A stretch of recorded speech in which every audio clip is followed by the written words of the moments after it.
Salam guru hebat. Bapak Ibu, berjumpa kembali bersama saya Iwayan Widiarsa, calon guru penggerak dari Bali angkatan 11 dalam koneksi antar materi modul 2.1 tentang pembelajaran berdiferensiasi. Bapak Ibu hebat, setelah kita mempelajari modul 1 tentang filosofi pendidikan kejar dewantara, nilai guru penggerak, peran guru penggerak, visi sekolah, dan juga budaya positif, sekarang kita berjumpa pada modul 2.1 tentang pembelajaran berdiferensiasi. Nah, Bapak Ibu, sebagai pertanyaan pertama, apakah itu pembelajaran berdiferensiasi dan kenapa kita menerapkan pembelajaran berdiferensiasi? Jika kita melihat pada kata berdiferensiasi yang berasal dari bahasa Inggris, yaitu different, yang artinya berbeda, tentu kita akan melihat begitu banyak perbedaan yang terdapat pada peserta didik untuk kita perbincangkan. Di antara perbedaan itu ada perbedaan latar belakang, ekonomi, sosial emosional, gaya belajar, minat, di mana ada siswa yang kurang, ada yang sedang, ada yang cepat, ada yang mengetahui pengetahuan awal, ada yang lebih tahu, bahkan ada yang tidak tahu. Bahkan ada juga murid kita yang mengalami permasalahan keluarga, broken home, sehingga susah berkonsentrasi pada pembelajaran. Nah, dari semua perbedaan itulah yang melatar belakangi terciptanya sebuah tantangan bagi kita sebagai seorang guru untuk dapat memenuhi semua kebutuhan tersebut. Nah, Bapak Ibu hebat, berangkat dari latar belakang tersebut dan keanekaragaman siswa yang kita miliki, begitu banyak tantangan yang kita harus hadapi, kita harus melaksanakan pembelajaran yang berdiferensiasi. Nah, jadi apa itu pembelajaran berdiferensiasi? Pembelajaran berdiferensiasi adalah pembelajaran yang berusaha untuk mendukung semua kebutuhan murid di kelas. Pembelajaran berdiferensiasi adalah proses yang komprehensif dan fleksibel mencakup persiapan, perencanaan, pelaksanaan pembelajaran untuk mengakomodir setiap perbedaan kebutuhan siswa di kelas. Sehingga dengan pembelajaran berdiferensiasi, kita sebagai seorang guru wajib tahu tentang siapa yang kita ajarkan, apa yang kita ajarkan, di mana kita mengajar, dan bagaimana cara kita mengajarkannya. Dan untuk menjawab pertanyaan itu, kita wajib melakukan pemetaan siswa berdasarkan kesiapan, minat, dan profil belajar siswa. Dan untuk mengetahui 3 kebutuhan belajar tersebut, kita dapat melakukan beberapa cara, yaitu dengan pertanyaan pemantik, kuis, dan asesmen awal.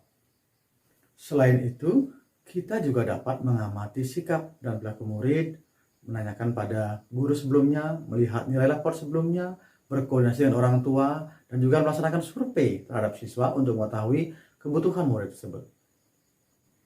Nah, Bapak Ibu hebat, setelah kita mengetahui minat, gaya belajar, dan kesiapan siswa, barulah kita dapat menyusun sebuah strategi yang berdiferensiasi untuk melakukan pembelajaran sesuai dengan kebutuhan siswa di kelas. Adapun 3 strategi pembelajaran yang berdiferensiasi, yaitu pada diferensiasi konten, diferensiasi proses, dan diferensiasi produk.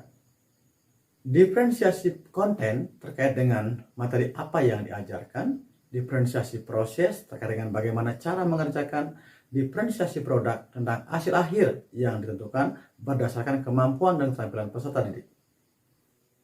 Selain menggunakan strategi yang berbeda atau berdiferensiasi dalam strategi, kita juga dapat menggunakan diferensiasi dalam assessment atau penilaian, di mana kita bisa membagi menjadi 3. Yang pertama namanya assessment for learning, assessment of learning, dan assessment as learning.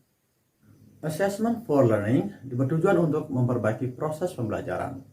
Assessment of learning bertujuan untuk mengetahui hasil capaian pembelajaran tahap akhir. Sementara assessment as learning bertujuan untuk memperbaiki pembelajaran namun melibatkan siswa dalam penilaiannya.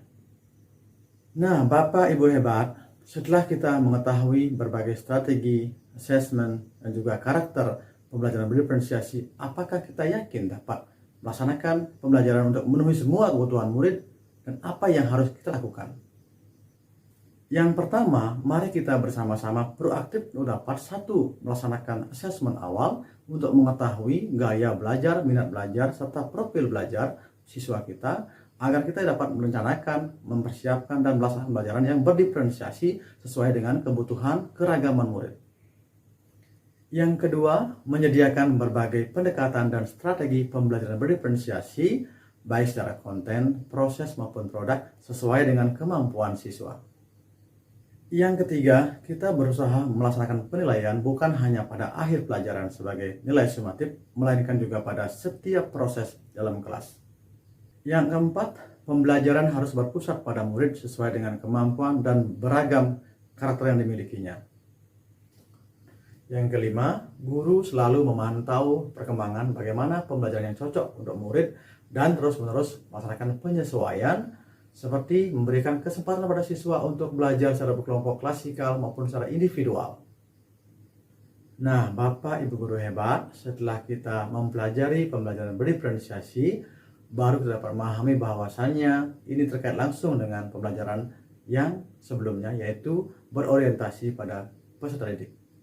Setelah kita mempelajari modul 2.1, baru kita dapat kaitkan bahwasannya materi ini terkait langsung dengan pembelajaran sesuai dengan pendidikan filosofi KHD, yaitu berpihak kepada murid, serta memaksimalkan nilai dan peran guru penggerak, serta membangun budaya positif untuk mewujudkan visi sekolah dengan proses pelajaran dan pendidikan yang berpihak kepada murid.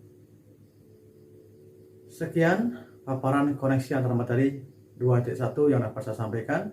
Semoga bermanfaat. Salam guru hebat. Terima kasih.